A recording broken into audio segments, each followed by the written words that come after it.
Hi, BlueHighwind is on holidays this month, so instead you have to put up with me, SomeColorMage, and with me today are... Catuse. I want to keep everyone in suspense because, I don't show up to like most of these episodes.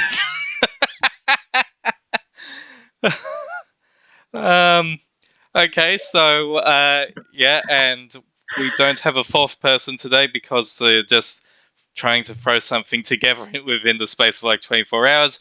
And this is the Final Fantasy Wiki Podcast at finalfantasy.fandom.com.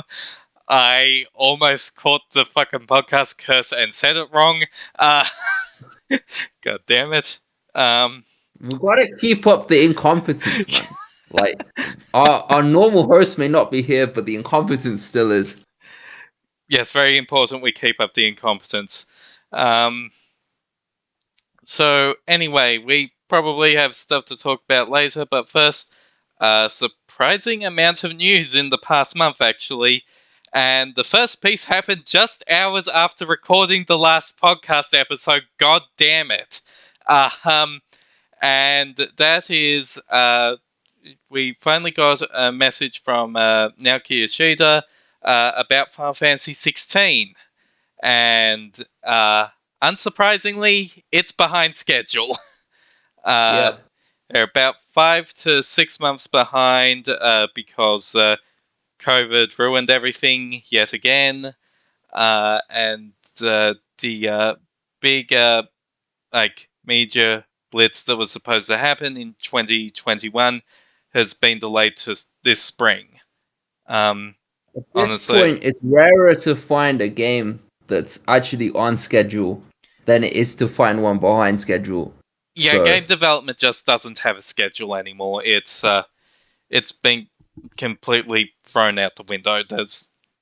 I think Square has actually been managing to handle things better than most, but yeah, it still took them months to start to actually implement, these kind of procedures to continue working through the pandemic, and that affected just about everything. Right, better than most isn't saying a whole lot. Yeah. Okay. What was next? Oh yeah, and there are several stupid stories in our list this month, actually, but yeah, this is one of the stupider ones. Oh, New Year's, there was a letter from the president of Square Enix, Yosuke Matsuda, about, the New Year's vision and blah, blah, blah, and it's talking about fucking NFTs. Yep, of course. It is like 3 pages of just fucking nothing. You could read it, and he talks about he talks about NFTs, and he introduces the idea of playing to contribute instead of playing to have fun, which isn't actually a terrible idea by itself, because that's what Super Mario Maker is. But it's going to be implemented by NFTs, supposedly. I mean, there's no way any of this actually amounts to anything. This is just like bullshit for investors, but yeah, and it's so stupid. A play to contribute model, that's just a lot of user generated experiences and hell, even MMO economies. That's fine, but the big NFT gaming stupid buzzword, play to earn, that is psychologically unsustainable. Like, once you start putting real world money into what you can make out of things, people's minds actually change on how they treat the thing, and it's no longer that fun. So, for those who are confused about what an NFT is at this point, and I don't blame you because the concept is stupid as fuck, right? So, just to explain the concept of an NFT, right? It's like selling a piece of digital artwork, but you're not actually selling the artwork itself, because anyone can just take the artwork, like with the screen cap or whatever. You're selling the token, which gives a link to the artwork on some website. And if you're thinking, wait, but what happens if the website goes down or the company doesn't operate anymore in like several years? Yeah, there's fuck all you can do about that. So it might be worth like 400 grand or however much people are paying on this piece of shit, right now. It might be worth that much right now. But when that site goes down because the NFT fad fades, it's worth fuck all, and you just went 400k in the hole. So it's literally like they're trying to turn the whole concept of people like basically a bunch of rich people selling pieces of artwork for money laundering, or I mean whatever legitimate purposes, for decorating their rooms or whatever, but we know it's money laundering. So they're trying to make that a digital version of that, but it's stupid as fuck.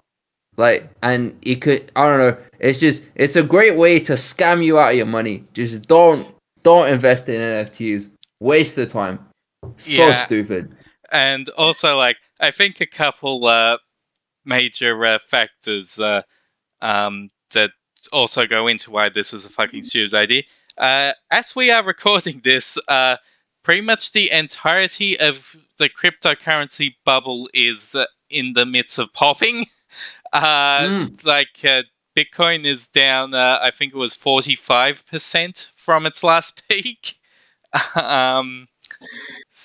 Yeah.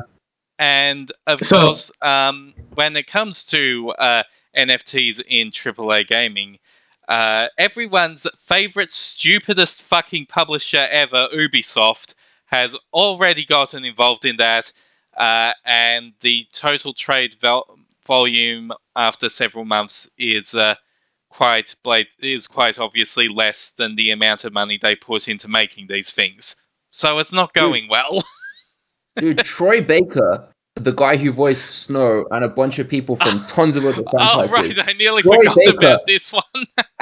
He made a post on Twitter saying it was something to do with NFTs. He was like, you can hate or you can create. And it got ratioed the fuck out of it. Because everyone said, why, dude? Why you... like? And it's the fact that he was so dismissive of the people that criticized NFTs, and then he walked it back like 3 hours later. It was like, I was just kidding about that. I'm grateful that everyone's voicing their opinions, which means, you know, he doesn't give a fuck. Like, you know, he's gonna keep buying these NFTs that are gonna become worthless in 5 years' time. It's so dumb. And then that fucking stupid NFT organization he was shilling for, first of all, it pointed out that, you know, these are basically trying to sell the rights to voice actors' voices with, you know, AI voice synthesizer program, which, first of all, that would put Troy Baker out of a job.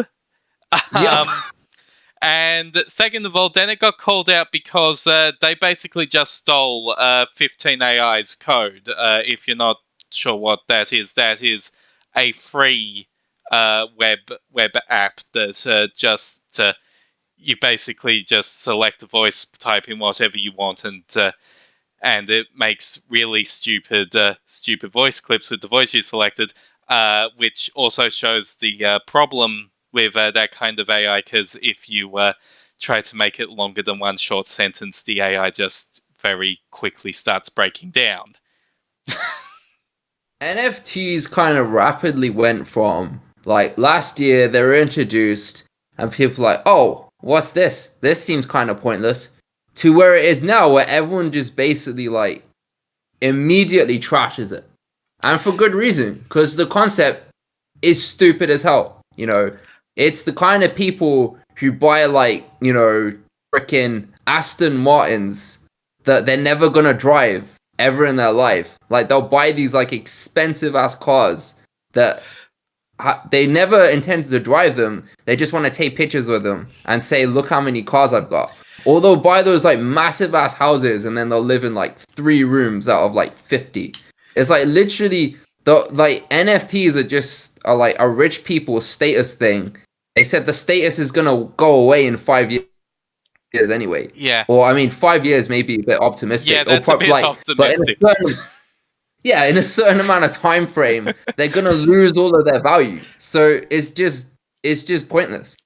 Yeah, like within the space of about a year, NFTs have gone from being pointless to mass copyright infringement to some of the worst fucking procedurally generated art that you have ever seen to completely absolute cringeworthy ideas of democratizing things that you actually can't democratize.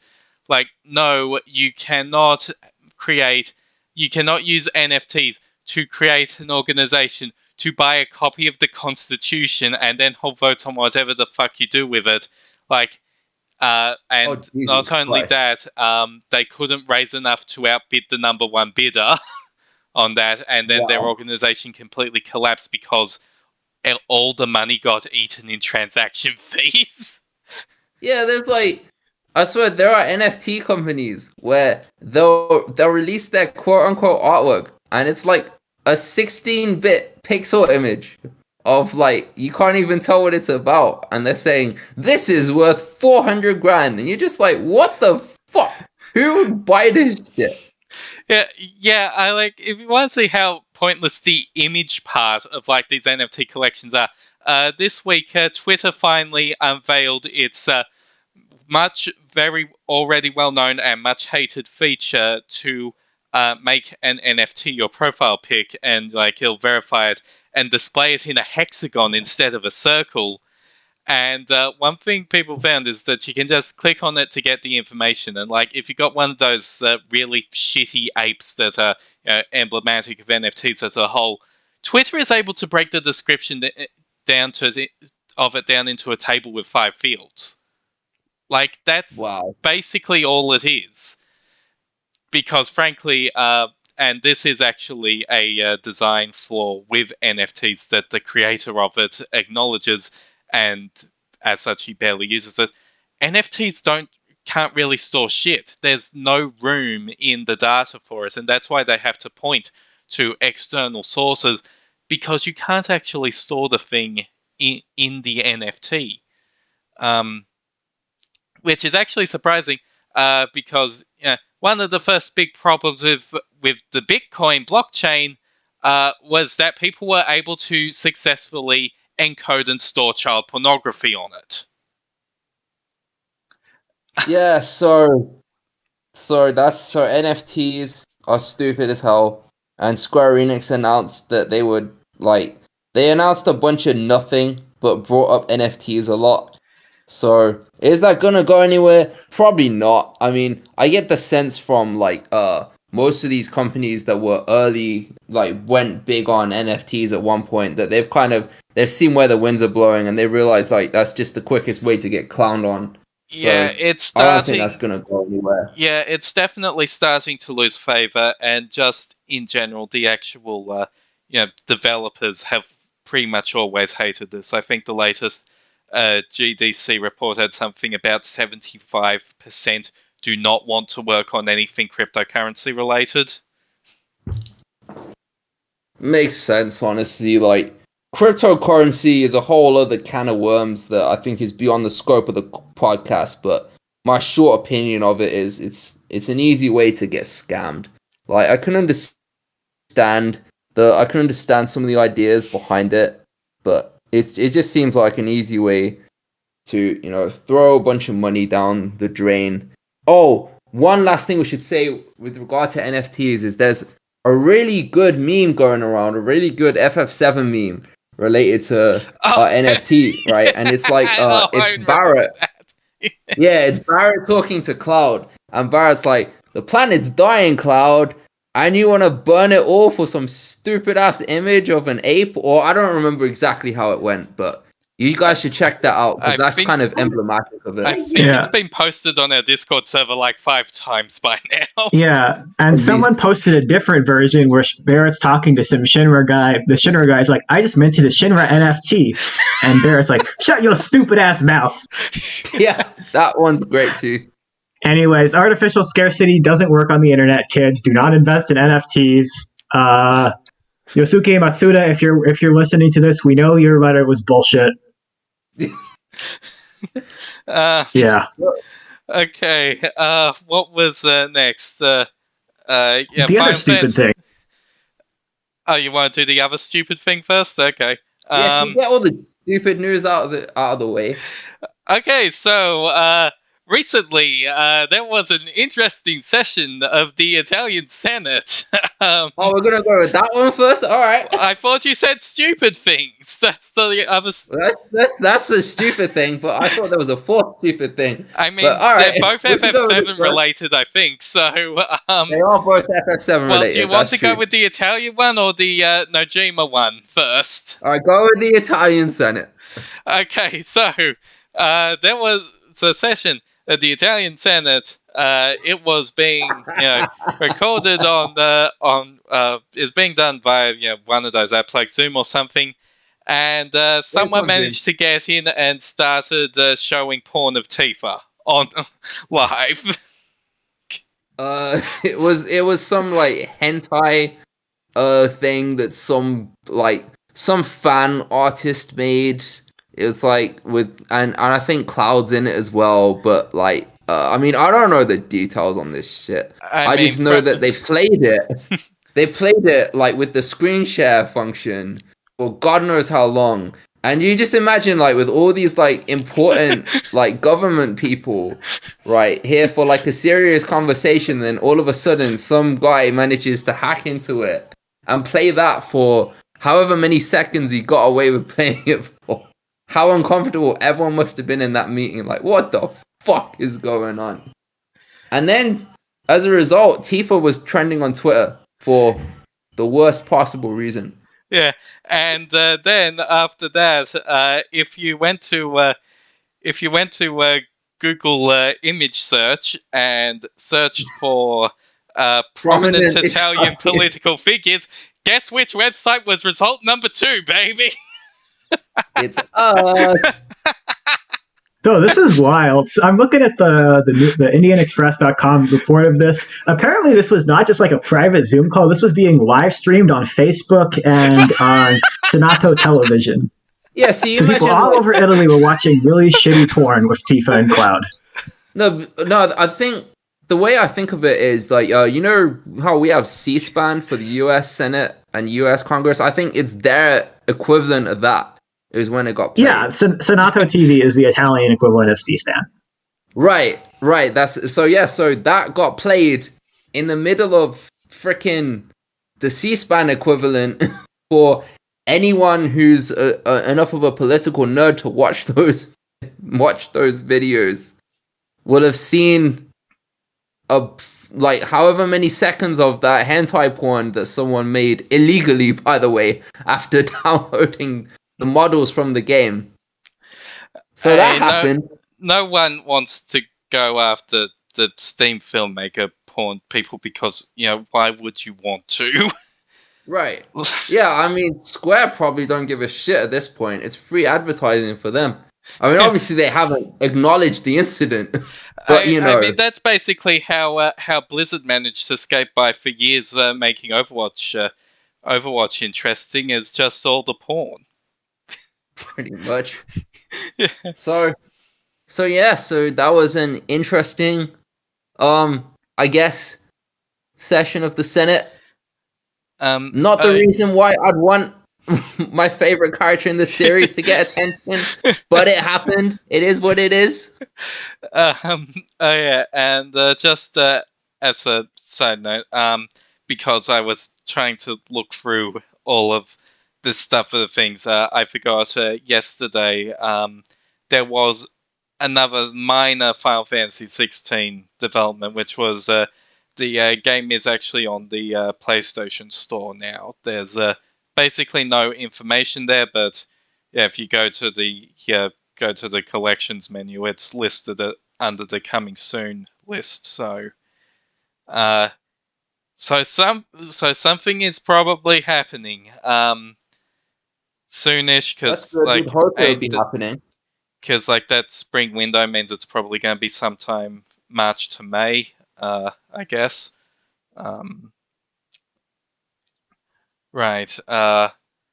Okay, so I guess we wanted to do the other kind of stupid FF7 related news then. Do you want to explain this, or shall I? Okay, so I'm trying to think of which part we should describe first. The part of what the rest of the fandom was shitting on this guy on, or the part that we have historically shat on him for? Let's do it chronologically. Yeah. Okay, so there is this one guy who is really obsessive about Jesse.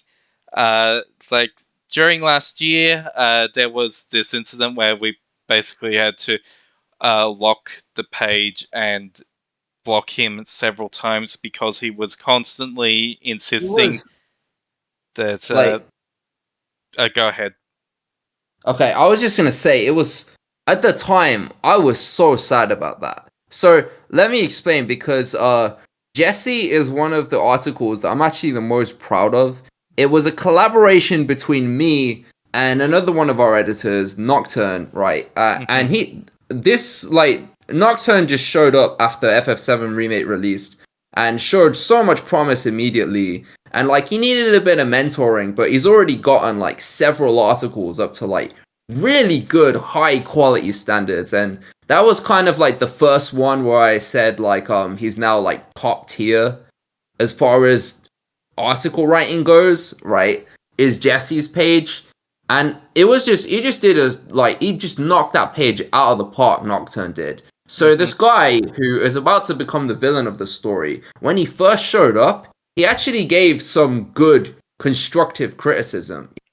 Right. You know, yeah. Because when you write a page like that, when you write like, you know, a page that you're really like trying to get to like super high proper quality standards, you need all the scrutiny you can get. So when you're getting good constructive feedback and good scrutiny, that's great. You know, I was thrilled that someone would scrutinize it to the level he had, because up until that point, it was mostly me scrutinizing it, and it was mostly just me, Nocturne, and Kelt looking at the whole page. So now we had an outsider, someone who was clearly, you know, a huge fan of the character, to, as we later found out, a disturbing degree. But you know, at first it was super promising, you know, seeing this guy made some genuinely good edits to the page.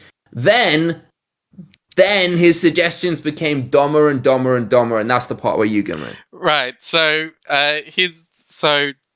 one of the things that this guy was really insistent on is that he thinks that Jessie is the girl on the Loveless poster, and no one could actually see this resemblance. And like, his argument largely revolved around the fact, well, she's an actress, so it doesn't matter if, you know, the hair's different, the eye's different, the complexion's different. That's all makeup. That's all, and like, eventually, there was this one bit where he started doctoring this picture of Jessie to try and make her resemble the girl on the poster more, and it still didn't look like it. It's like not even the facial structure is similar enough. And once his argument was, if you change everything about the Loveless girl to look like Jessie, then the Loveless girl looks like Jessie. Yeah. And from this image, we were able to follow this guy back to his Twitter account. And when we were there, we saw he had also been trying to convince the general Twitter populace of this through all of his various edits, and kept putting up polls, which he kept deleting because they all came back at least 60% no. Yep. Yeah, basically.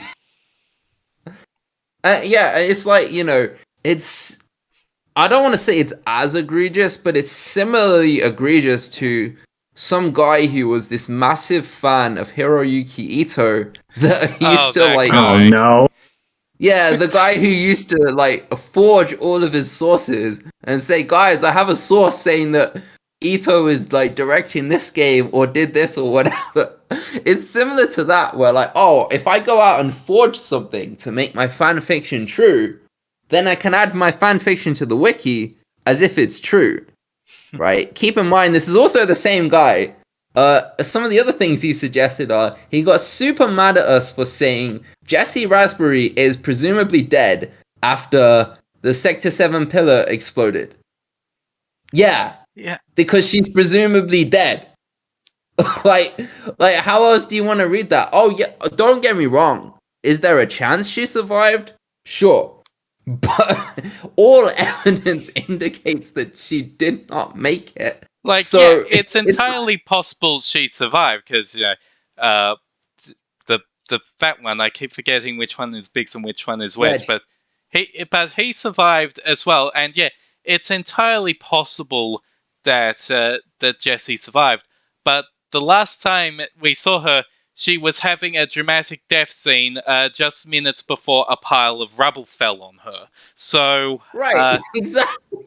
She is most likely dead. It is possible she survived, but I'm not going. And the thing is, we mentioned that, you know, when we say presumably dead, we're not saying, oh, like, she's dead 100%. Like, this girl is gonzo. We're not saying that. We're saying most likely she's dead, but we're still leaving the door open that maybe she survived, right? Right. You know, but this guy was like, no, you have to say possibly dead. Like, no, I'm not gonna say possibly dead, because most likely all the evidence suggests that she's dead.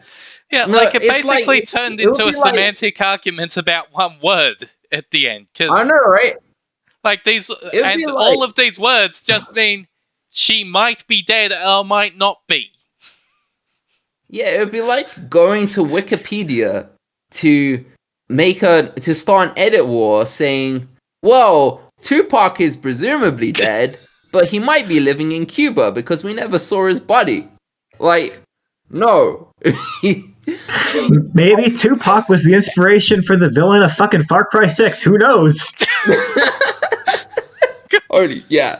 I mean, so basically, yeah, he went. I was like, you know, I thought this guy showed some promise. You know, I was super happy when he first showed up to scrutinize one of our best articles. I don't think that's unfair to say. I think that's one of the best articles we have on the wiki, is Jessie's page. And this guy did make good contributions to make it better. But over time, his contributions became dumber and dumber and dumber, to the point where we had to ban him, right? Because in that conversation, in the Loveless conversation, like, admin after admin came in and said, no one agrees with you, we're dead in the conversation. And then he'd respond, and then someone else would say, no one agrees, we're deading this. And he would not stop, so we had to just ban him. And then what really triggered the ban was the fact that, like, his main argument for why Jessie was the Loveless person was, well, you guys would accept this if it was Tifa or a player character, right? You know, it's like, you guys are just biased against Jessie, but if this was Tifa, you'd believe it. So we said, no, we don't listen to the Clotty people either. We don't listen to that part of the shipping war either. And then he responded with, oh, you're saying you don't listen to the Clotty people and you don't listen to me. I guess you're in the pocket of Big Clarith. So we're like, shut the fuck up, dude. And then a bunch of, like, Clarith, like, fans started, like, liking all of our tweets on Twitter. So I guess other people got the same idea from that. But for the record, we do not give a fuck about your ship. If the wiki appears biased towards a particular ship, this is not intentional, and we would like to undo that. Get your fucking ships out of here. Thank you. There are 3 cases in which we might support a ship. Number 1 is if the characters have actually fucked. See Cecil and Rosa. Number 2 is if it is an airship. Turns out we covered those a lot. And situation number 3 is Clefairoff, because that is the foundation of the modern fandom. Yeah, I mean, funny thing is, like, even though the Clarith people, even though some of them had the idea that we were pro-Clarith, like, I don't know. Like, I don't know if that was their impression. Maybe they were just like, oh, thank God we're not the ones being shat on for once. I don't know if they had that impression, but Clarith people have gotten mad at us too. Like, there was at least a like 2 or 3 Clareth people that showed up on one talk page saying, I heard that this wiki is really biased, and it's biased because you show like a 1 resolution image and you don't show the other one, or you treat one like it's canon and you don't treat the other one. And it was just like, no, dude, we don't have the other image because no one took the other image. If you want to add it, you can add it.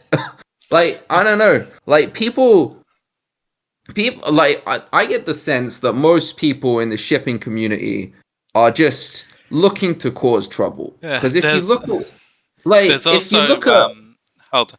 There's also like that big disclaimer we have at the top of, I think it's Cloud's talk page, where we point out that the English and Japanese Ultimanias actually disagree on this one aspect, and the whole thing is just really stupid, and we do not care. We just cannot care about fan theories, because that's ultimately what it is. Cloud does show attraction to several girls. Well, Cloud shows some degree of attraction to Aerith and Tifa. With Jesse, it is the other way around. Jesse shows attraction to him. And basically, the question is deliberately unanswered. And although, that one Highwind scene, you can make an argument that it is trying to go with Tifa going forward, it is ultimately non-committal.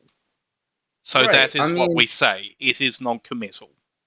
Yeah, I mean, if you ask me personally, when it comes to the shipping war, I think the fact that, if you listen to people who talk about the ships either way, some people have some genuinely good and moving arguments for their ship, right? Right. So like the Clotty people will often say it's a beautiful love story about two people who were destined to love one another since childhood. Things got in the way, but at the end of it, they realized they were the only ones there for one another, and then they found one another. The Clareth people say, it's this beautiful love story about someone who was always in his own shell and never came out of it until he met this one girl, and that was the first time he ever laughed in his whole life, and now she helped him discover a part of himself. People always have these beautiful stories for their ship and why the ship means so much to them and whatever. And I say, do you know what that means? That means Square Enix did a really good fucking job of writing a story in which it's ambiguous which one Cloud loves, because it's a role-playing game. Like, that's like the thing is, like, Final Fantasy VII was one of the first of its time to do something like this, and they went the route of, we're gonna have a love triangle in this game, and that's something the series hasn't done before, and we're gonna let the player choose who Cloud loves. And the fact that you can piece your own story together for why it's it's this story that means so much to you, shows that they did a good job of that.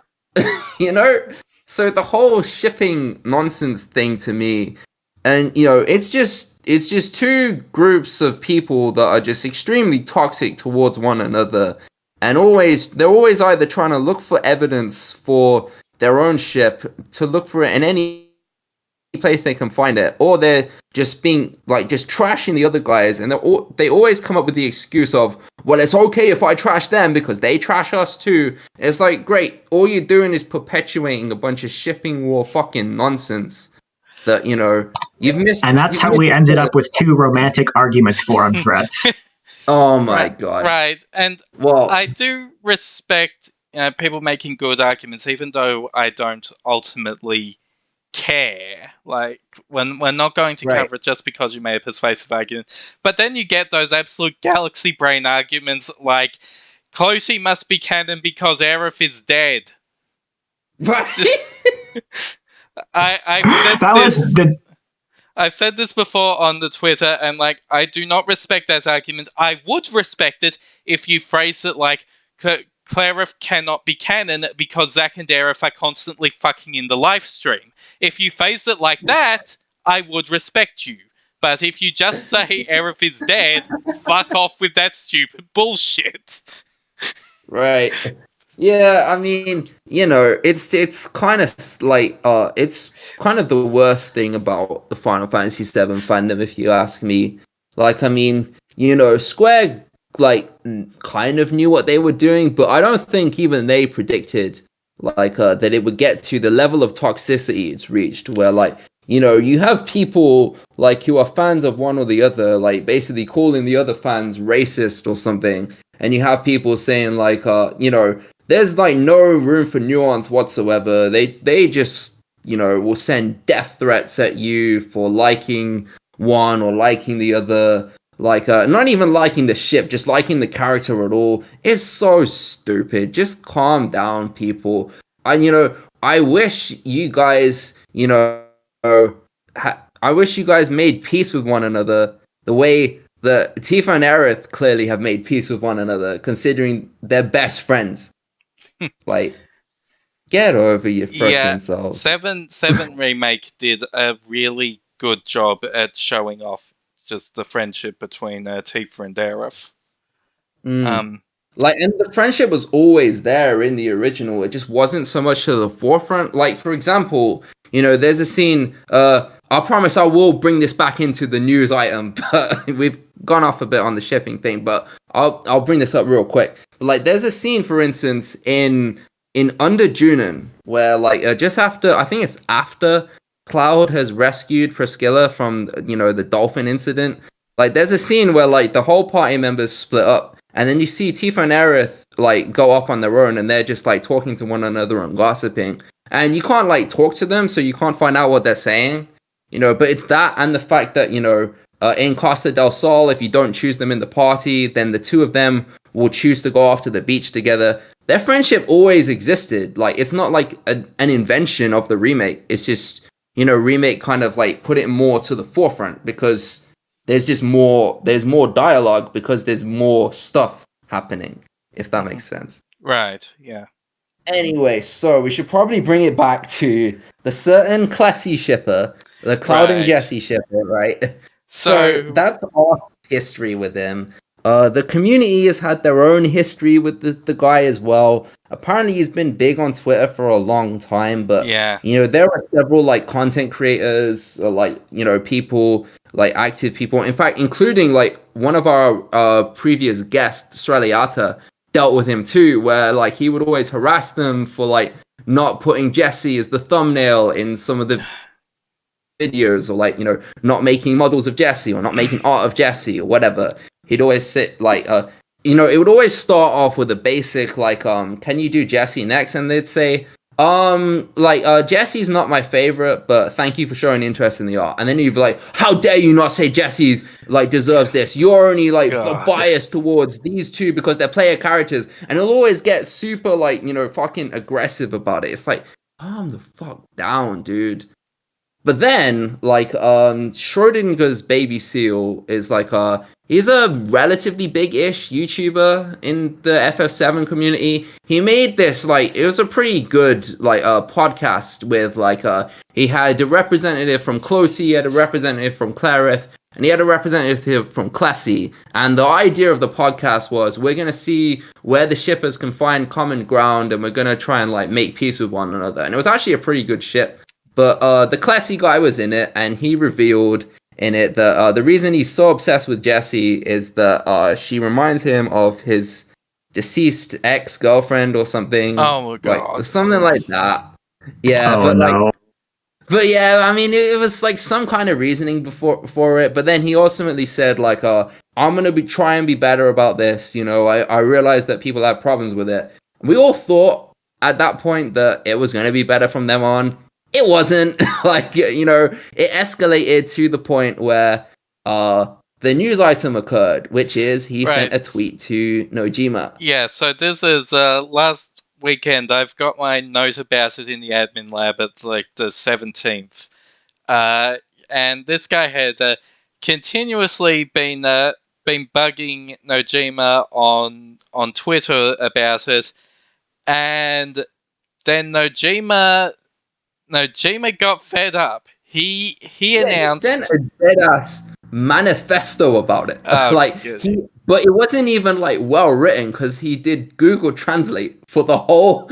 So he went to the trouble of doing Google Translate to write his whole manifesto about for Classy, in which he was basically saying, don't make Tifa and Cloud canon because that's going to be too divisive, but do add all this stuff so that Jessie can, make sure she comes back in the next part. Like, she's going to come back to life. And she's also, there's going to be options so that she can go on the Gold Saucer date. And, just basically make her more prominent, but don't make Cloud and Tifa canon because that's too divisive, right? And then, it was just like, obviously it was extremely fucking disrespectful because it's Google Translate. Yeah. And because also you're the telling message is fucking stupid. What to do. Right. I mean, it was dumb as fuck. But yeah, Nojima got fed up. He outright announced, I am no longer using my Twitter account to talk about the games I have worked on. This is basically just an account for pictures of my pets now. And people piled on the Jesse dude hard for that one. Yeah, I mean, though, if anything, there is a happy ending to this whole shipping war nonsense because that brought the shippers together against the Jesse guy. We're all moment right there. We're all united in being sick of this one fucking guy. Yeah. Yeah, and he's now made his Twitter private, but a lot of like the kind of big people in the community all had their own takes on it, but it generally went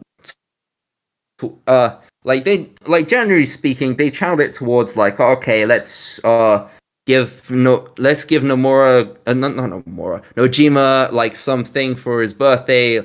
Like, let's, all tweet about how much we love the story and whatever. So they kind of turned it away from the Jesse guy, which is why we're not really saying his name. Because ultimately, it's not about this one person. It's about the fact that, people should not be so freaking obsessed over fictional characters with pixels on the screen. Like, you guys need to grow up a little bit. Like, these fictional characters that do not exist in real life are not worth you sending death threats towards one another or harassing the developers over it or whatever it is you think you're doing. Like, I get that you identify something in these characters or whatever, and you take it personally when someone says, I don't like them as much as you. Well, not everyone sees it that way. Most of us have freaking lives. We enjoy these stories and we enjoy these characters. We don't fucking harass one another over it. Like, grow up.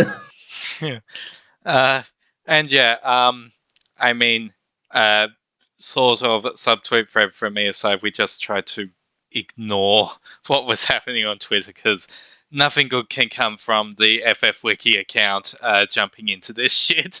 I mean, the only time we got in hotbed with Twitter posters was totally by accident.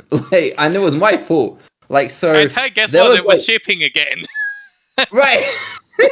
Right. I mean, I literally, because all I did was I posted a celebration of the Tifa Lockhart article, right? And I did that, and it was for Tifa's birthday. There was a huge thing in the community where they're like, "Oh, show your fan arts or show your like model renders or whatever it is." And I said, "Okay, I'm gonna show this article because I'm pretty fucking proud of the article. Like, I'm not gonna lie, that might be the single one article that I'm most proud of in my whole 12-year or however long it is career of editing, right? I mean, I'm pretty freaking proud of that article. So I posted that and I posted some fun facts about it." And I thought this is going to be great. This is going to be, me showing what I have to bring to the community and us showing how important we are to the fan community and whatever. And instead we had a bunch of Twitter, shippers who were like, "Oh, why did you show this? Why did you say that Maiden is canon in this? That's stupid." I'm like, dude, the reason why I put the citation next to it and I cite the story is to say where it came from. if you've decided, oh, that's not canon, well, I put my source right there. Like, I mean, and I've changed it from a citation to an annotation now, so you can decide if it's non-canon or not. But like, also, just in general, Maiden, if I recall correctly, is from an Ultimania. We pretty much consider Ultimania to be the definitive canon when it comes up, because that is often where all of the notes of how things were supposed to happen, and often mechanics on how the games actually work. That is where a lot of this gets sourced from. They are some of the most valuable resources to us for uncovering some of the more hidden information. We are not going to disregard part of it unless Square Enix up and says disregard this.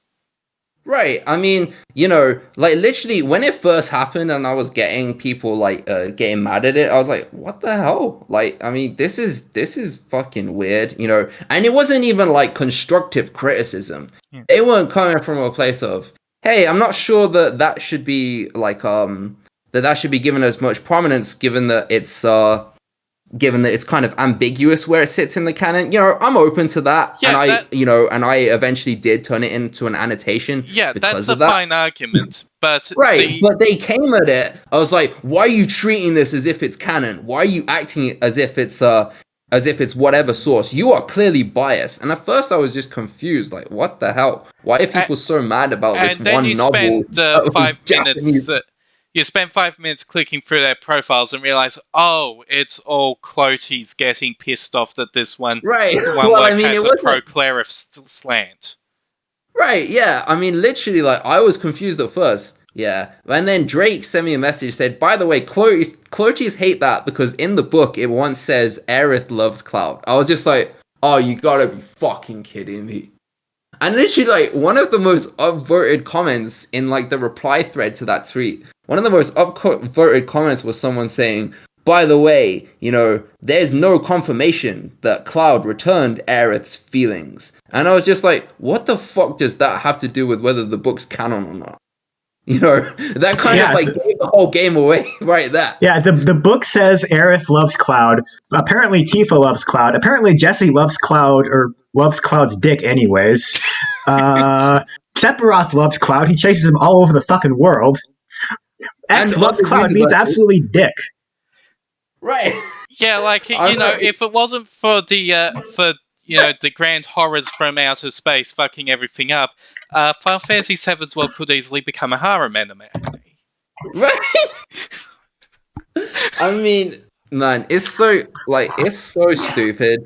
But basically, like, shipping wars are a load of fucking nonsense, and this one elevated to the point where Najima says he's not going to talk to us about, the games anymore. And I mean, I can actually kind of understand his position, because basically what he said was like, I feel like if I make comments about the franchise, and that's going to like hurt people's enjoyment of it, and I guess that's an argument for Death of the Author, where he's kind of saying like, I just want to put the work out there, and then you guys can like read it however you want, and you don't need to go on my interpretation of it, or like what I say about it, which to me, is a clear argument for there's no canonship. It's actually player choice, but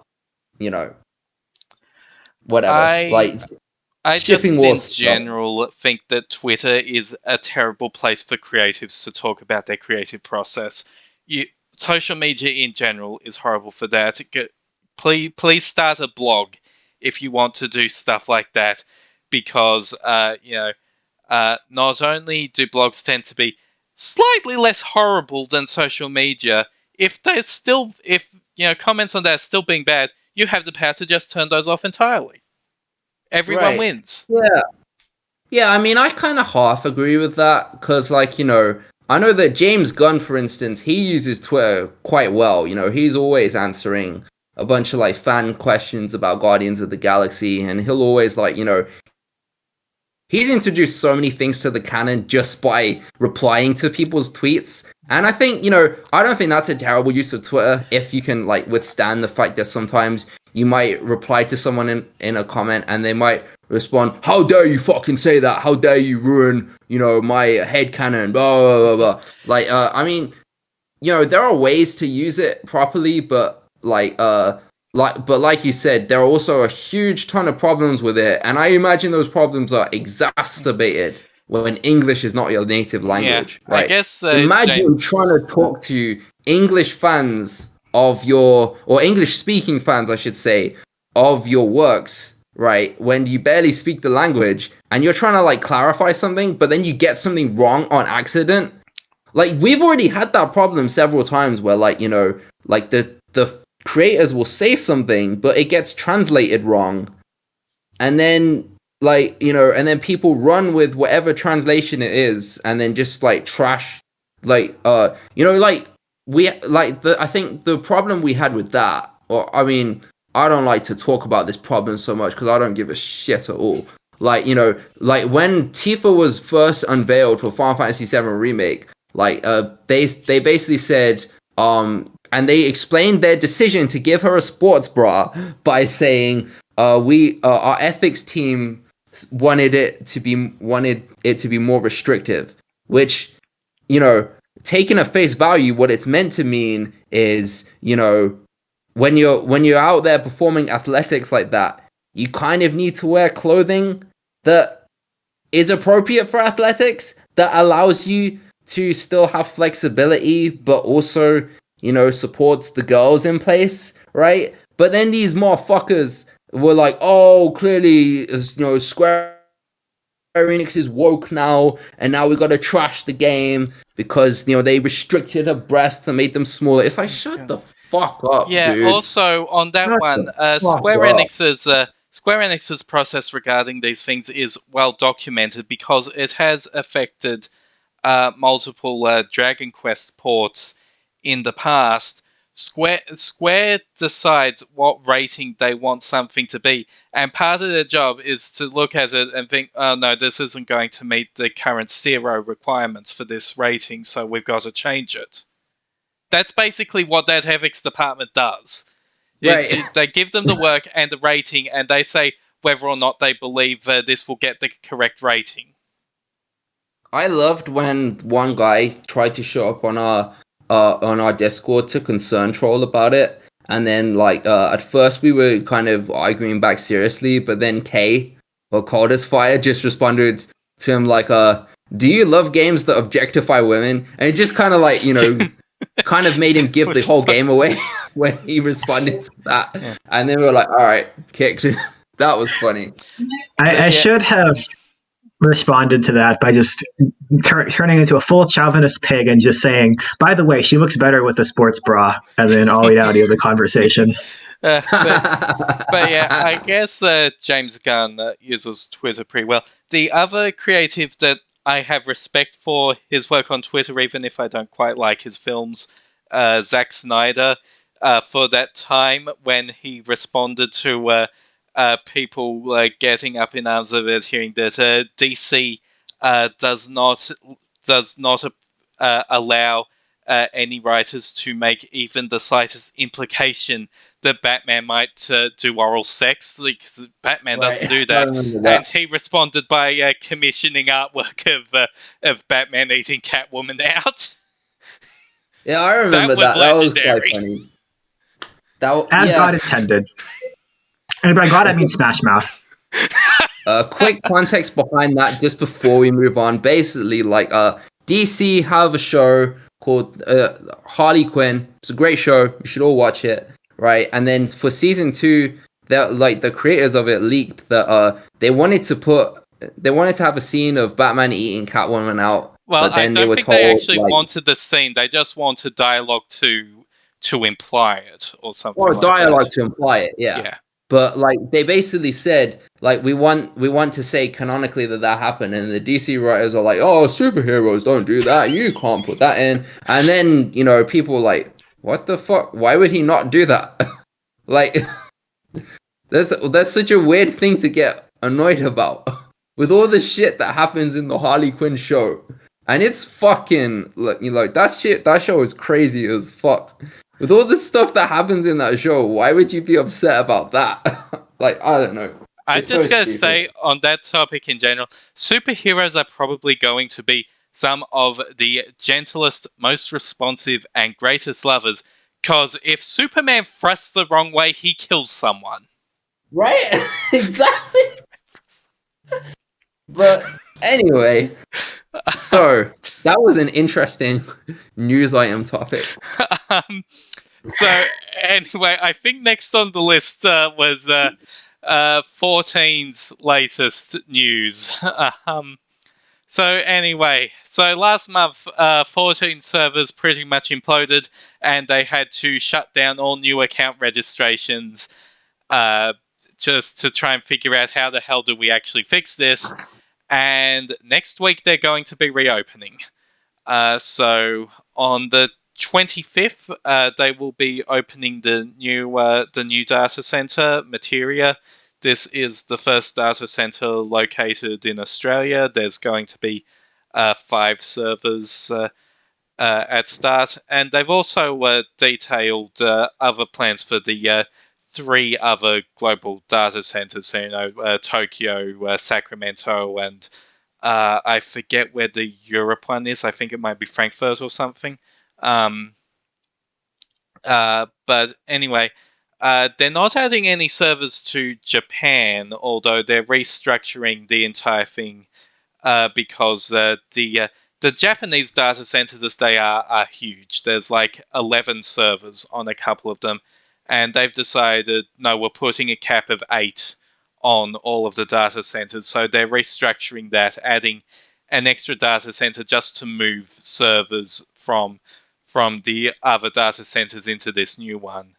Whereas over time, North America and Europe will both be getting a new data center that will eventually be filled out, as well as Europe filling out the 2 data centers it currently has, because it's only got like 6 servers each at the moment. But yeah, Europe. So yeah, Australia is going to have 1 data center of 5. Europe is going to have 3 of 8, and North America and Japan are going to have 4 of 8. And like overall, that's like an addition of about 20 servers. So that's huge.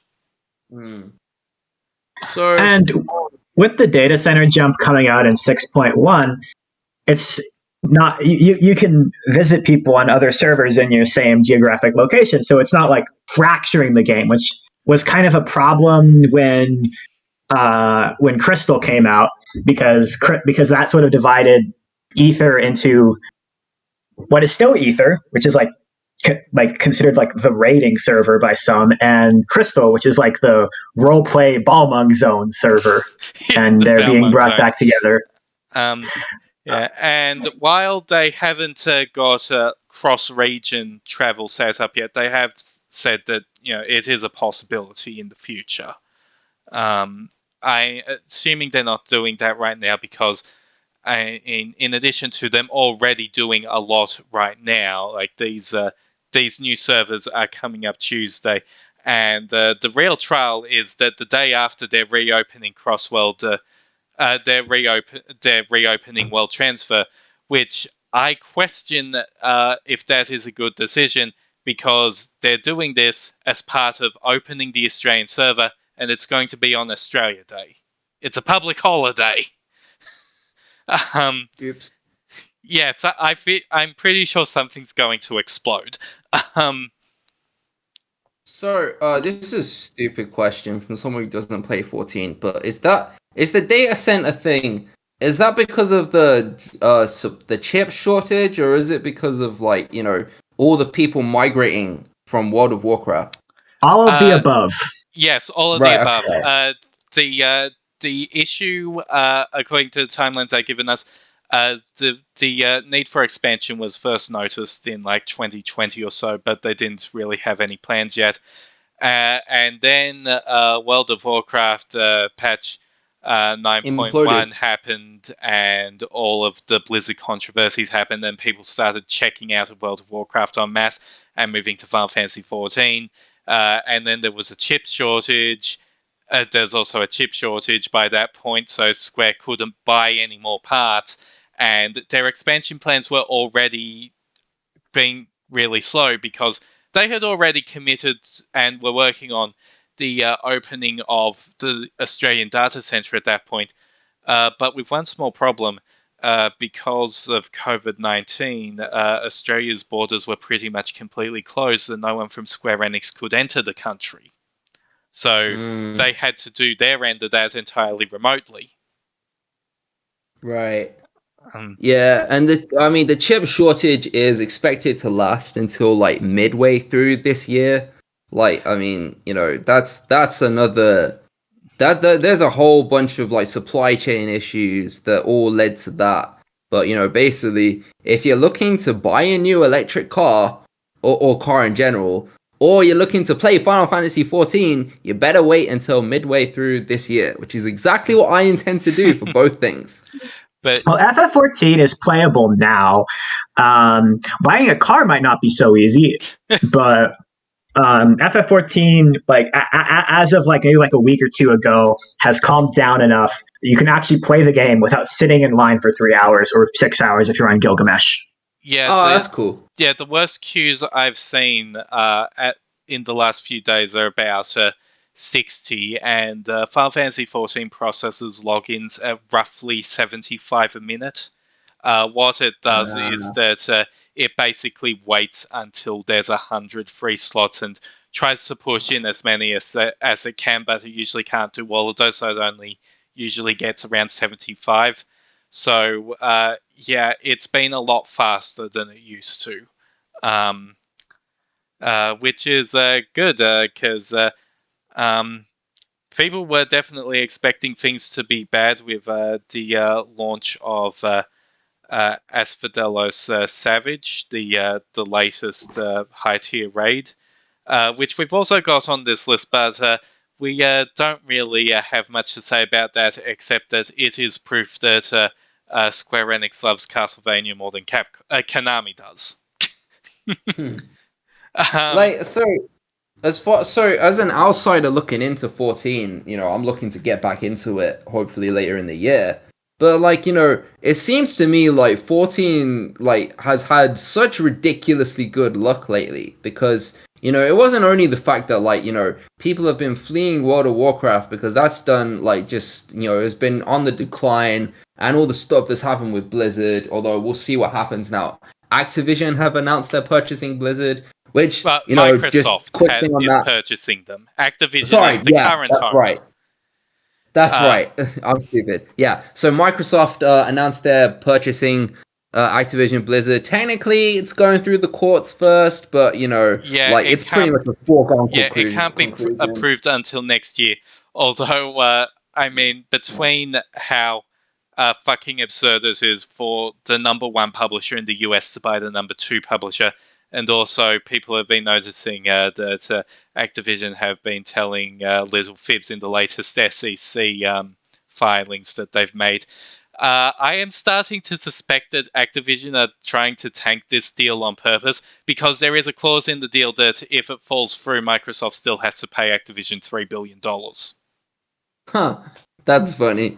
Well, yeah, we'll see how that goes. But anyway, between WoW imploding and falling off a cliff, and between 14 just seems to be one of those stories that just gets better and better as it goes along. Suffering from success. What's that? Sorry. Suffering from success, basically. Right. Yeah, because I've heard very good things about 14's the final expansion of this saga, I guess it is. I've heard extremely good things about it. So yeah, this isn't the end of the story, and Yoshida's been pretty explicit both in previous things and also the announcement of the registration reopening and future server plans. They've already started working on 7.0's plot. That's pretty obvious, because 7.0's plot is starting in 6.1, unlike other expansions where generally the launch plot has ended at a point where there's still a few unanswered questions that get answered all the way through to Major Patch 3.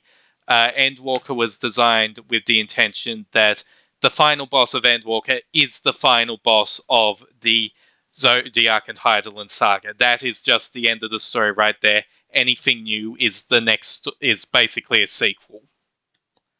Yeah, because I remember when I played 14, I only really played up to I played up to A Realm Reborn, and then I think I got partway through Heaven's Ward, but I didn't continue. And I thought the story was fine. Like, I mean, it was alright. You know, I skipped most of the cutscenes, honestly, but I was mostly playing it for the gameplay. And now all I hear is about how, like, 14 is, like, the best story Square have put out in, like, several decades or something. So, I mean, you know, like, 14 just seems to just do better and better and better. So, like, we'll see if they're able to keep up with, like, this massive influx of new players. But I think it's pretty safe to say that 14 is going to surpass WoW and become the biggest MMO of all time. People are pretty sure that's already the case. I mean, it might just be in current numbers, because obviously WoW's numbers have collapsed. But, 14...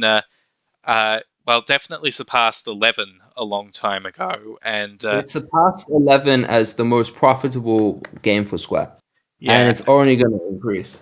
Yeah, and it's hard to tell on such a long scale because WoW's nearly 20 years at this point, right? So it's hard to tell. Hard to tell if 14 has managed to pass that yet, but it does seem to be doing better, and.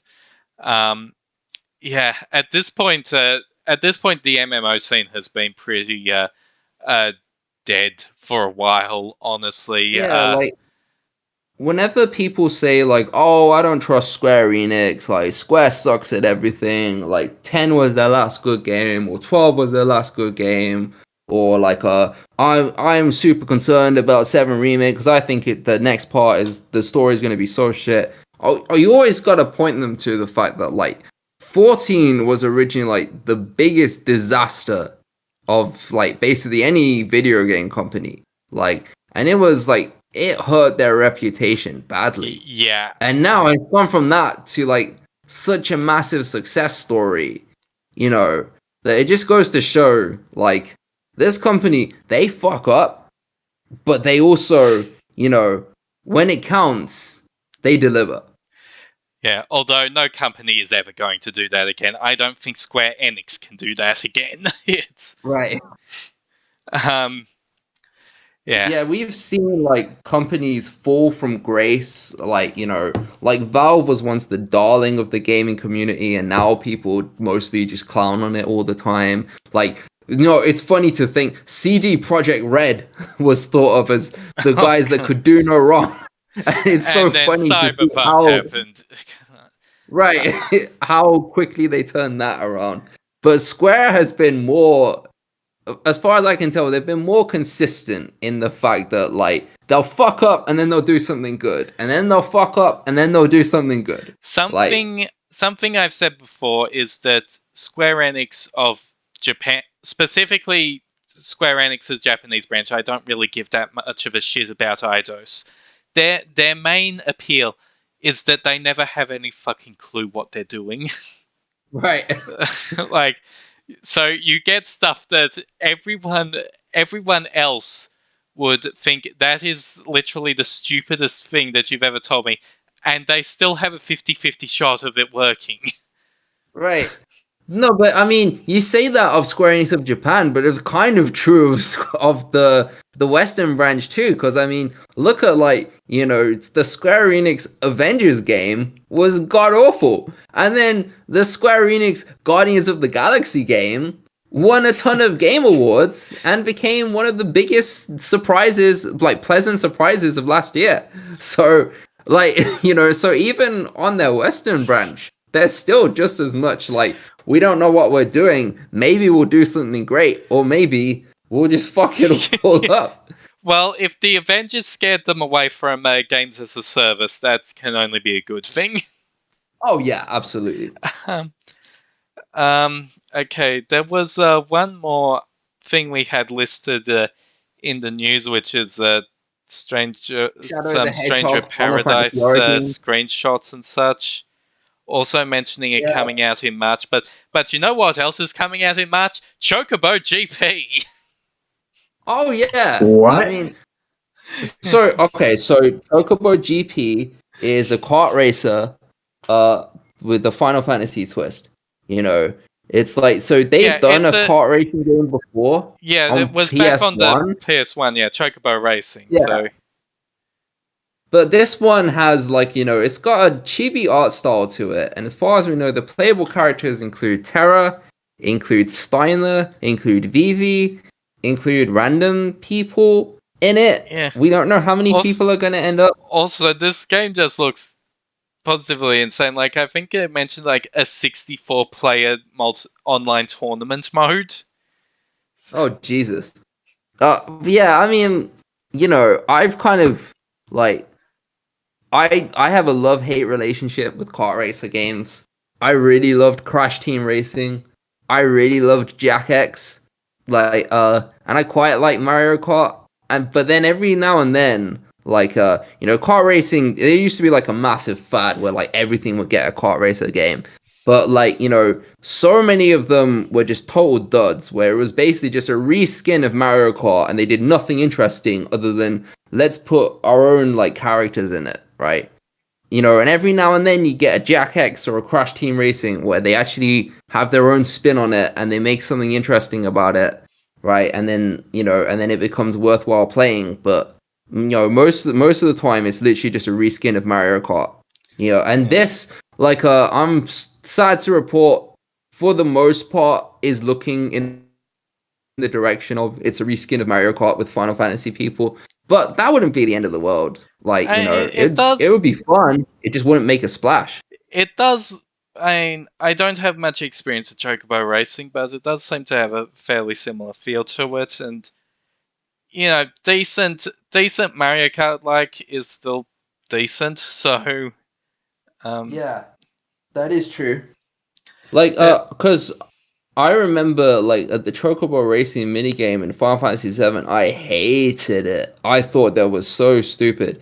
But then I played the Chocobo Racing minigame in 14, and I really enjoyed that, in 14's Gold Saucer, So if they're trying to, make some kind of blend between that and Mario Kart, I'd be down for that. That would be pretty fun. Yeah. And, anyway, no matter how you feel about Stranger Paradise, that cannot be the worst thing that Square Enix is putting out in March, because Babylon's Fall is also slated for March. Oh yeah, I mean, even me, who is not that excited for Stranger of Paradise, I don't hate that it exists. I'm sure it'll be fine. It's just not my thing. Yeah, I have to know what the fuck happened to Babylon's Fall, because it was, the initial concept looked solid, and then every time it popped back up, it just looked worse and worse. Huh. Anyway, I think that was all the news we had. We are already an hour 15 in, so do you want to maybe not do the other topics that we had listed? Yeah, I assumed that the news would not take us nearly this long, but we went on a 30-minute rant about shipping. Yeah, we could do the one of the two topics, but not both of them. Yeah. I mean, I didn't prepare for the dungeon one, so I didn't prepare either. So let's go with the last one. Yeah, the state of Wiki affairs. So, I guess. So I guess, how do people feel about what the wiki's like now that we're in the new year? So I think we have some I think the work of the previous year has been pretty exciting. We've got a lot of new editors coming in from 7 Remake and from Endwalker. And so it's not surprising. You should pop open recent changes. Like half of the edits are just people adding just enormous amounts of content to the Endwalker and 7 Remake sections of the wiki.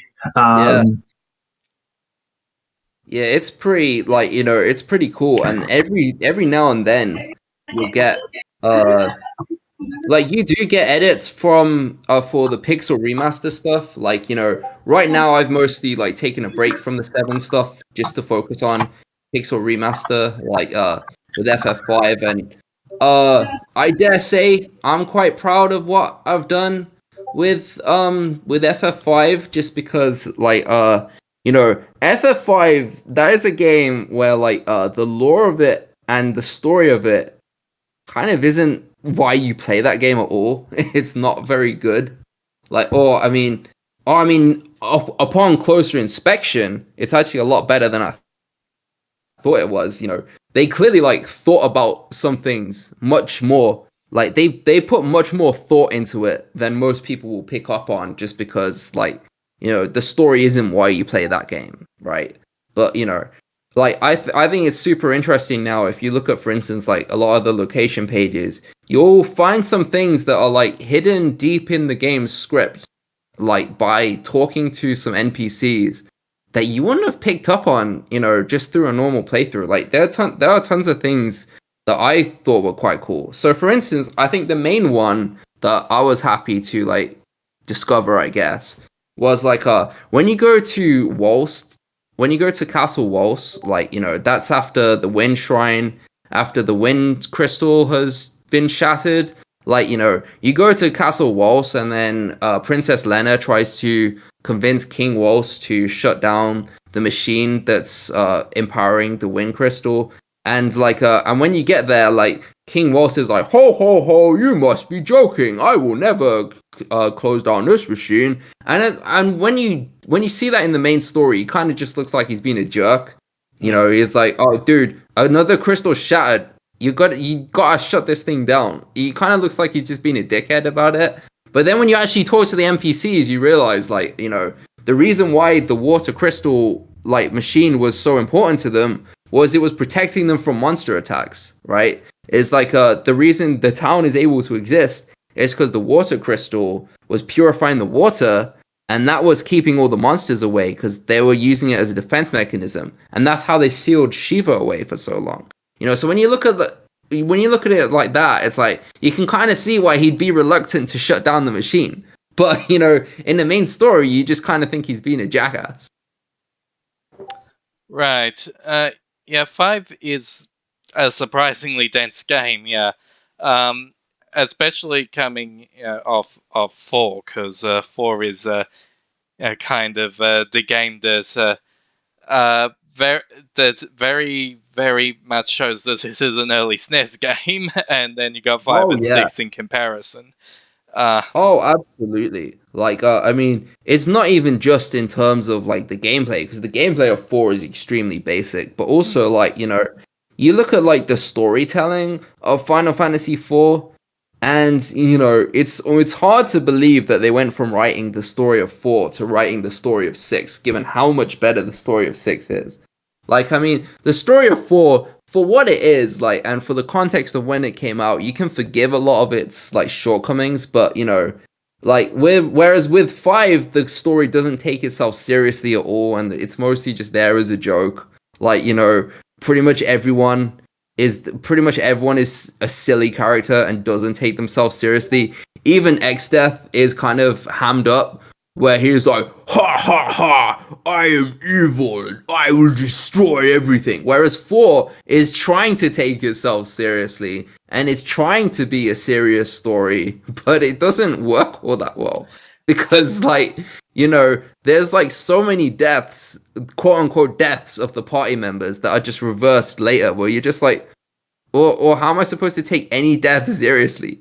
Even if they were the party member was actually dying, when there's that many of them die, it's hard to like feel anything when like Sid takes a suicidal plunge or something, because you're like, dude, like someone just died like 5 minutes ago, so how am I supposed to have the capacity to feel anything for these, like, you know, for these people that are there for 5 minutes and then they die and then come back? It's, I don't know. Well, that one's particularly funny because like that's already just after Yang quote unquote sacrifices himself, and then Sid goes and does it, and cut back to the ship, and Kane just going, "Why does everyone keep doing this?" Right? Like, why does Sid think that he's the fucking redneck from Doctor Strangelove? Right? It's so, yeah. I mean, Four's story, you can forgive it considering, you know, they were still new at this shit. They didn't know what they were doing yet. You know, stories in video games weren't expected to be there much at all, really. But, you know, I mean, I suspect, like, because I haven't rewritten the content for 4, and I don't know if I will anytime soon, but I suspect when you get to the content for 4, like, you won't find as many things, like, when you look through the location pages, for instance, you're not going to find as many things that are, like, super, like, interesting tidbits of lore that were hidden away in the script. Because most of it is kind of like, you know, 4 is what it is. It is exactly what it presents itself as. Whereas 5, there's, like, you know, there are clearly some things that they thought about it. They thought about it much more than, like, you would think. You know, they put a lot of, like, thought into tons of the lore details, but you just wouldn't be able to tell from a normal playthrough, because you're only playing the game, like, you know, to level up your jobs, right? And by the way, all the stuff on the jobs and the abilities, that's all completely rewritten. But now I'm going through the lore stuff. I'm trying to do as much as I can before 6 comes out. And then I'm going to do 6. And then I'm going to try and do as much of that as I can before something about 7 is announced. And then I'm going to go back to 7. So I'm being pulled, like, in different directions. Yeah. I still expect, just based on how Yoshi P tends to do things, that the next big thing is probably 16. Like, I don't think that once we actually get to the point where he's regularly showing stuff, it's going to string us along for years. I think once we get to whatever they're planning in spring, the release date is soon from there. Like, you know, when it comes to 14 expansions, they usually get announced like half a year out. Right. And I expect that 16 will bring its own influx of editors, or maybe some of the 14 people will cross over into 16. I personally don't expect to write the content for that, just because, like, you know, I have a life to get to. Like, I can't write for every single game that comes out. Like, it's nothing against 16. It's nothing against 16 at all. It's just, you know, I have to draw the line somewhere. But, like, I expect it will see its own influx of editors, and, you know, I'm excited to see what happens there too. So, you know, we're in a good spot at this point. But I think that's just because Final Fantasy is in a good spot. Like, you know, like, the wiki was kind of dark for years, but that was just because, you know, the only thing we had was 13. And then there was a long wait, and then we had 15, and 15 was kind of underwhelming. Yeah, and then there was a long wait. And version 1 of 14 barely got covered. Like, we do still have bits and pieces of that around the place, but it's still obviously unfinished and probably won't ever get properly finished. Well, even then, like, a lot of that information is just missing now. You just can't get it back. Yeah, well, even then, like, version 2 was struggling for coverage at first, but, like, you know, slowly over time, I think people have pulled together, and I think version 2 and onwards, like, I think 14's coverage is getting better over time. We're still mostly strongest in the lore aspect, like the gameplay aspect. Like, we're obviously not going to be able to compete with the wiki that only covers 14's gameplay. But 14 also has been a good hosting ground for our technical advancements, because that is what the icon system largely serves. And yeah, it's also there for Wow, 7 Remake, but 14's dictionary for it is fucking huge. Right, because I created that for 7 Remake. Yeah. And I wasn't expecting anyone else to use it ever. I wanted other people to use it, but I didn't expect them to. And then all of a sudden, it got like filled with all these 14 images, and then it started breaking. I was like, oh shit, what have I done? So with regards to the broken icon system, I mean, do you mind if I rant about Tencent for like 30 seconds? Yeah, go ahead. I fucking hate what happened to XIVDB2. Yeah, so once upon a time, back when I was in like high school or college or something, and I didn't have a life, there was a website called 14DB, and I had like a partially automated system that could import data from 14DB and from 14 Explorer, which also is defunct now, 14 Explorer is still useful, though. I have used that. 14 Explorer at least exists. It still exists. It's just a very outdated tool at this point. It's fucking Java. Yes, and so 14DB was bought out by Tencent, who promptly discovered that they couldn't make a profit off of it, so they just shut it down. And this was around the time that I was like getting a job and stuff. So the wiki's coverage of 14 gameplay just completely stagnated. And nothing got done for a long time. Over the past few months, I've been working on implementing like automated imports of coverage from 14 API, but this is a Herculean task that is taking me like literal years. Yeah. But if on the off chance that someone's listening and likes Python or Rust or Lua, please join us so we can fix our shitty icon system and better implement 14 API and the fucking fuck Tencent. Giant databases that we have to code in Lua because fandom does not allow wikis to adopt semantic anymore. Semantic would actually be very useful for the 14 coverage, but we are not allowed to use it. Cargo is the other one that we're not allowed to use at this time. Yeah, it's kind of frustrating, but it is what it is. The other thing with regards to 14 coverage is it would be nice if we could, like, now that we have all the lore, it would be nice if we could restructure it in a way that makes sense. Yeah, that's what I can tell. Like the main, like for me, if I was running the 14 project, I would just focus on like 2 or 3 really important topics, whether they be characters or locations or something. I just focus on a few of them and say, okay, we're going to rewrite this article and we're going to make it like featured article level of quality. Like a featured article, for those who don't know what that is, like it's a program that's basically run on Wikipedia. And the goal is like you write an article to such a level of quality that it can get featured on the homepage. And it isn't so much the glory of it being featured on the homepage. That's not what people chase. What they chase is like improving the encyclopedic quality to such a level that like it's basically the best possible, like it's the best possible representation of the subject that it can be. It's where like people scrutinize it to such a level of detail and see the quality it has, and they say like, I'm looking at this and I don't see how I can make this better. So like if it were me, I would just focus on a few of those topics and say, we're gonna get this to that level of quality. And then the other pages, like, will have something to aim for. That's me. That's what I would do if I were in that situation, but I'm not. And 14 is a whole other beast. Yeah, my feeling is that the scale is just too large. We're just constantly getting dumped with more information from Square Enix, more information. And if we focus on like one area, everything else is going to have just gaping holes in the coverage. And that's how you get like the early draft of the Medion page where some anon was going on about how beautiful she was or something. Jesus. And that's not on the wiki anymore. We deleted that. We definitely did not keep that, and like she's clearly supposed to look underage.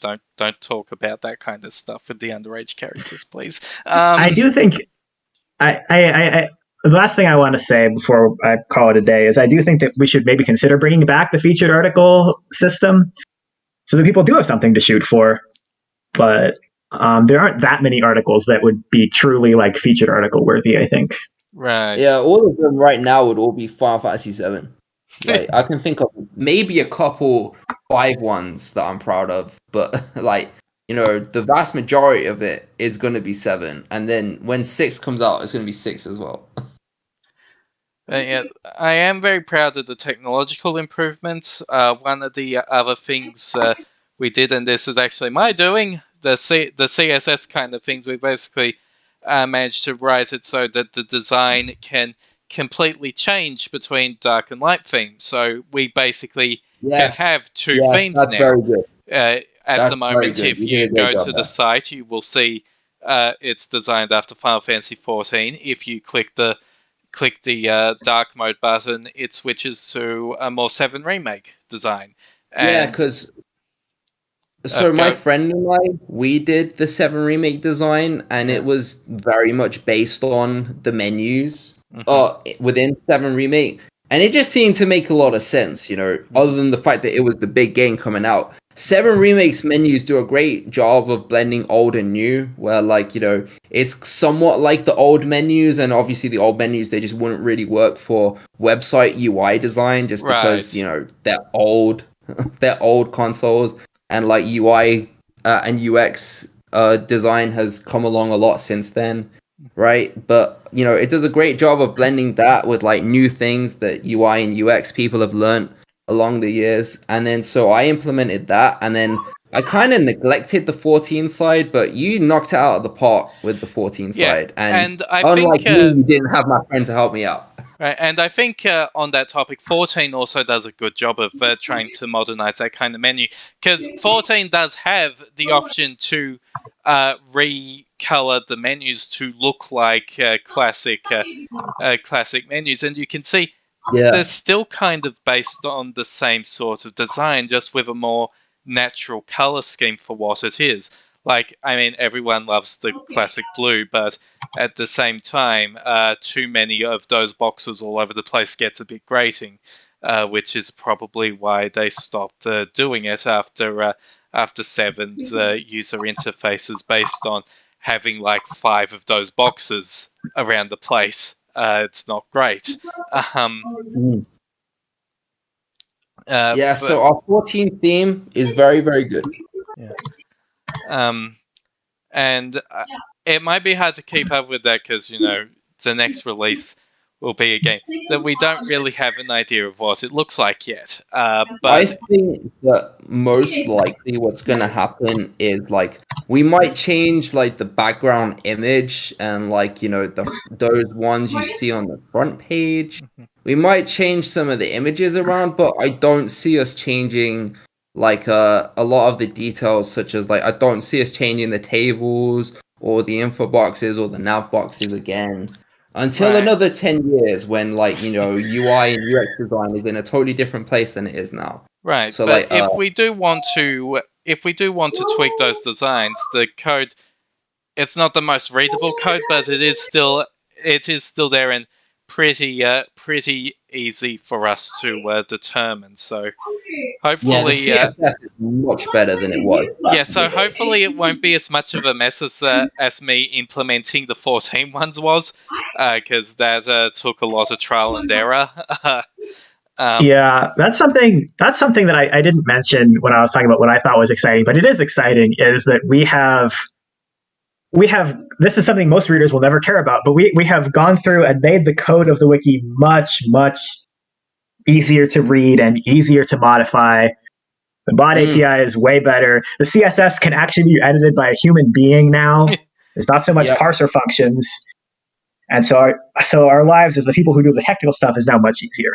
Yeah, I mean, I don't want to too much disrespect the former editors or anything, like the former person who used to run the technical side. But I will say that it was much more of like the work of like an evil genius kind of thing. where it's like, you know, you can see from it, like, you know, someone clearly like had the idea that like, we're gonna make this automated system, and it's gonna be like JS is gonna run all of it, and it's gonna be, you know, all done from this way, and it's gonna be so easy. But then, you know, only the evil genius that implemented it knows how it works. So, but now we've gone like, it's much more like lightweight.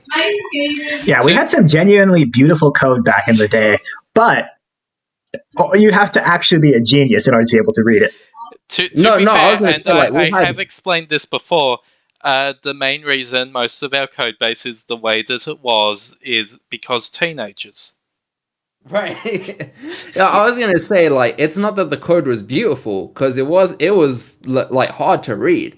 It was just good code. It was functional, but it was ugly, right? Whereas like now it's kind of like it's much more lightweight, and it's now looking a lot more beautiful. So it's basically the guys who run the technical side, and I used to be one of them, not so much anymore, because I find article writing more interesting these days. But like the guys who run the technical side have basically become much better like programmers than we were like in the 4 or 5 years ago when the old code base existed. Right.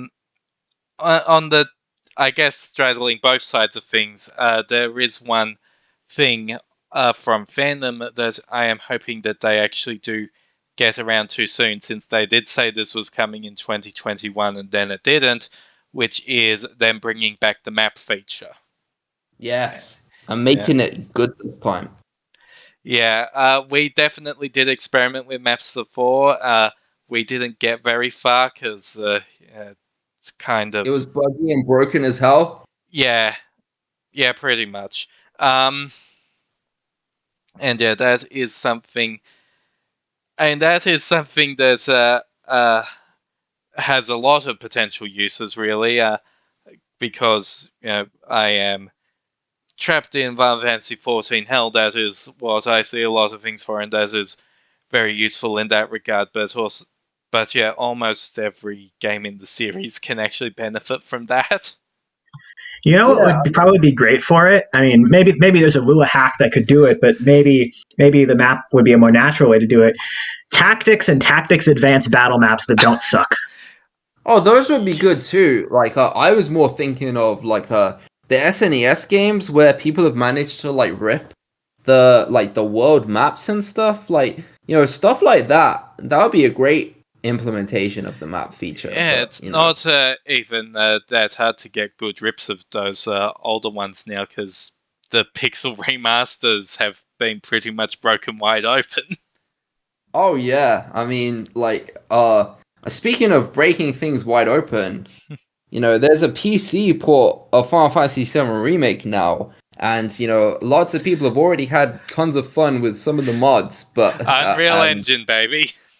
Yep, and that also means, you know, rips for us. So Streliata will be providing us more character renders for the integrate stuff, and like and presumably some other people will be able to like find other ways to break that game open, and then that game's coverage will expand a bit more. So so I guess the TLDR is like we're in a pretty good spot. Yeah. Silver lining of Luminous engine being a complete and utter fucking disaster is that Square Enix has transitioned to be a primarily Unreal and Unity developer, and both of those engines are incredibly easy to reverse engineer. Yep. So we're in a good spot. Maybe the best spot we've been in all the time I've been here. Yeah, it's actually getting better. Yeah, it does feel like we're in the best state we've been in a long time. Yep. Definitely since like since the time before I was there. Like, you know, like there was like it must have been like 2007, 8 or so, when like there was like this influx of people like just writing content that just didn't exist yet, and that must have been exciting as well. But right. I guess one thing that is always a bit concerning is that outside of these, game-specific burst activity, in general, does get quite slow. Like, we used to be able to hold those huge tournaments and such, the Magicite Madness, and while I do not want to run one of those again because that is some of the most stressful shit that has ever happened on the wiki, I'm not sure if we'd get enough people to participate in it if we tried to do it again. Yeah, that is really frustrating. I mean, okay, Magicite Madness specifically, and also was kind of a shit show. When I ran it, it was a shit show. Every Magicite Madness before the one that I ran was also a shit show. But yeah, we just don't have the sort of like social activities that we used to have, and that is pretty disappointing. It's like, where did everyone go? I was actually very surprised by how smooth Magicite Madness 4 was.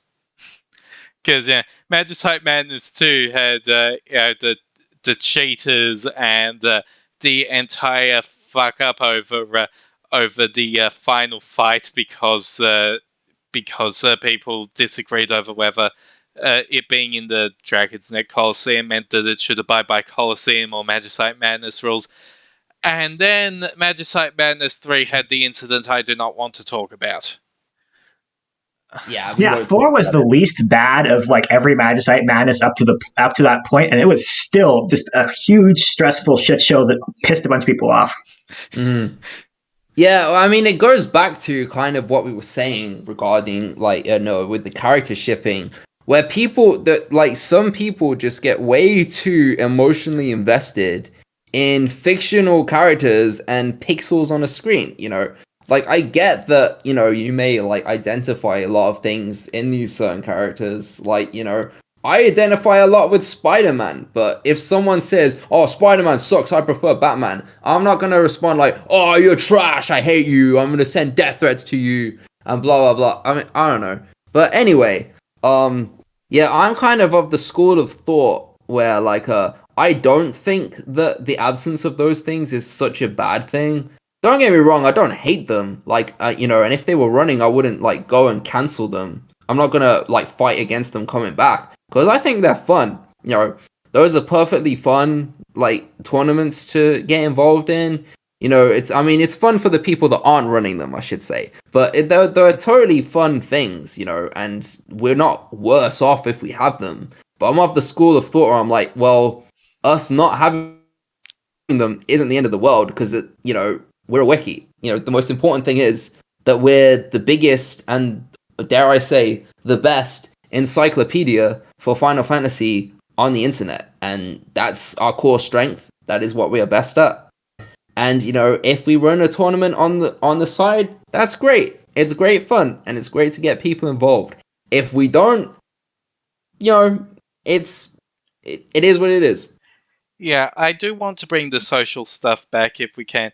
It is a bit disappointing to, look through project space and see a bunch of old dead things. And, some of them, I can even point to them and say, hey, this is partially my fault. Like, look at the news page. I did like that thing, but the problem was I couldn't do a lot with it. And a lot of us just kind of fell asleep at the wheel, and it resulted in 2 cases where a single editor took over and let the quality decline extremely hard because they were basically the only arbiter of what was on the page. And after that second time, we basically all just agreed, no, this isn't worth it anymore. And why fix what you can just delete? And that is kind of annoying because it's something that was nice to have, and we kind of fucked it up. Yeah, I mean, it was nice. It just wasn't, essential to the main thing it is that we do. So, so to anyone out there, if you're interested in, for instance, we have tournaments where people, choose the best Final Fantasy character, and, we have, and what they just described was, a news page where people can, not heavily editorialize the news, but they can kind of run it as if we had our own kind of news, our own original reporting kind of thing. They're fun to have.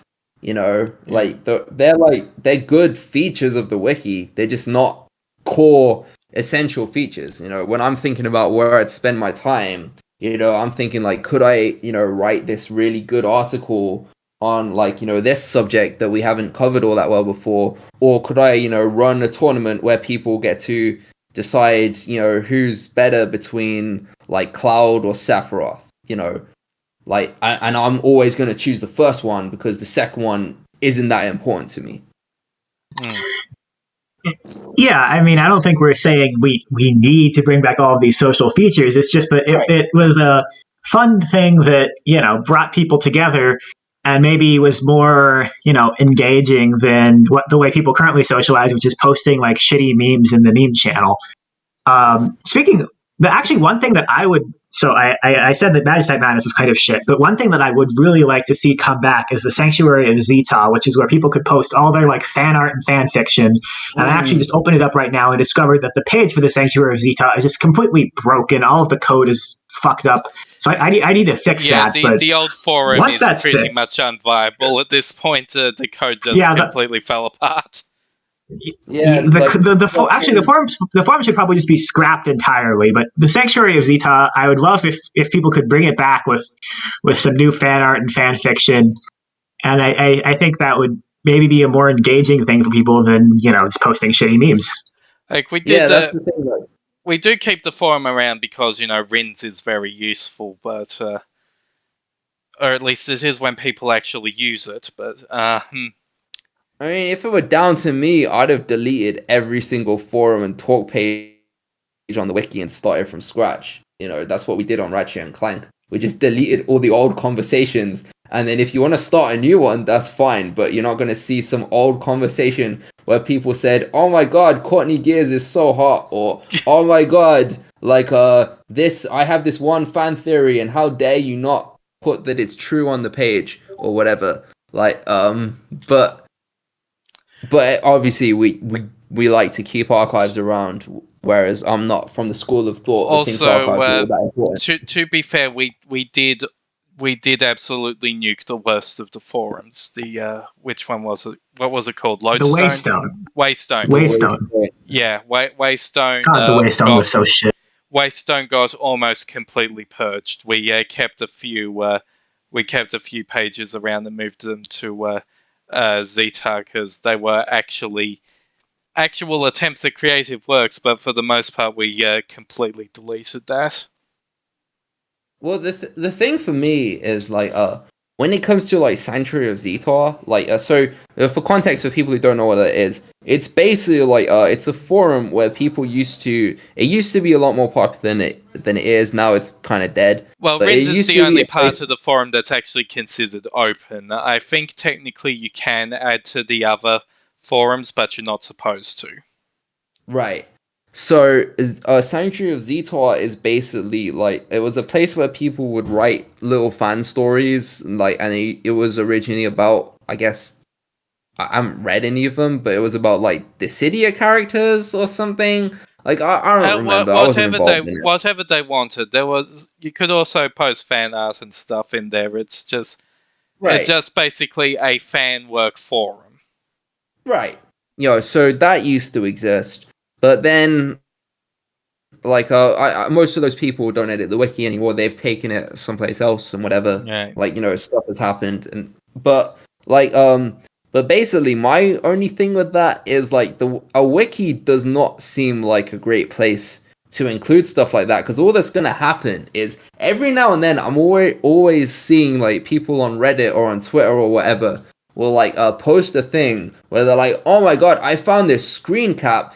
And the Kingdom Hearts wiki is saying that, like, Moana is in Kingdom Hearts. What the fuck? And then you look at it, and they haven't read the URL. The URL actually says, Kingdom Hearts Fanon wiki says Moana is in Kingdom Hearts 4. It's like people, because people think of a wiki as an authoritative, like, true source of news. So whenever they see, like, a fanfiction thing posted on a wiki, then they're going to take it as true, even though it's not. So that's my only, like, concern with stuff like that. And I mean, if people are taking stuff from forum space or walkthrough space out of context and saying that we're claiming that something is canon when it's not, that is their problem. I guess like, it clearly says forum at the top of the page, or clearly says walkthrough at the top of the page. Right. I think we are not responsible for people just not being able to understand basic English. It's something that I've had to tell people before. You do not have to say that something that is on your user page is fanon, because the giant banner at the top of the fucking page that has a user profile on it is proof that it is not part of the canon space of the wiki. Right. Yeah.